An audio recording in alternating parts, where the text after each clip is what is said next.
కీర్తనల గ్రంథం 144వ కీర్తన.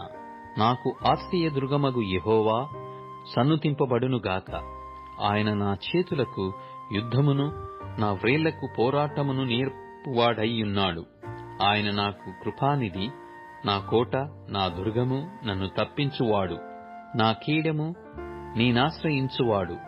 ఆయన నా జనులను నాకు లోపర్చువాడైయున్నాడు. యెహోవా, నీవు నరులను లక్ష్యపెట్టుటకు వారు ఏపాటివారు? నీవు వారిని ఎన్నిక చేయుటకు మనుషులు ఏపాటివారు? నరులు వట్టి ఊపిరిని పోలియున్నారు. వారి దినములు దాటిపోవు నీడవలెనున్నవి. యెహోవా, నీ ఆకాశమును వంచి దిగిరమ్ము. పర్వతములు పొగరాజునట్లు నీవు వాటిని ముట్టుము. మెరుపులు మెరిపించి వారిని చెదరగొట్టుము. నీ బాణములు వేసి వారిని ఓడగొట్టుము. పైనుండి నీ చెయ్యి చాచి నన్ను తప్పింపుము. మహాజలములలో నుండి, అన్యుల చేతిలో నుండి నన్ను విడిపింపుము. వారి నోరు వట్టి మాటలాడుచున్నది, వారి కుడి చెయ్యి అబద్ధముతో కూడియున్నది.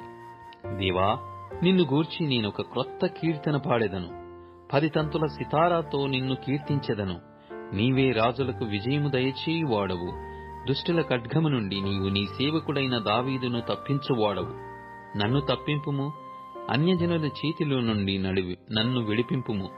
వారి నోరు వట్టి మాటలాడుచున్నది, వారి కుడి చెయ్యి అబద్ధముతో కూడియున్నది.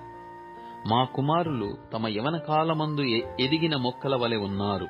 మా కుమార్తెలు నగరునకై చెక్కిన మూల కంబముల వలె ఉన్నారు. మా కొట్లు నింపబడి పలు విధములైన ద్రవ్యములకు నిధులుగా ఉన్నవి. మా గొర్రెలు 1000 కొలదిగాను 10,000 కొలదిగాను మా గడ్డి బీళ్లలో పిల్లలు చేయుచున్నవి.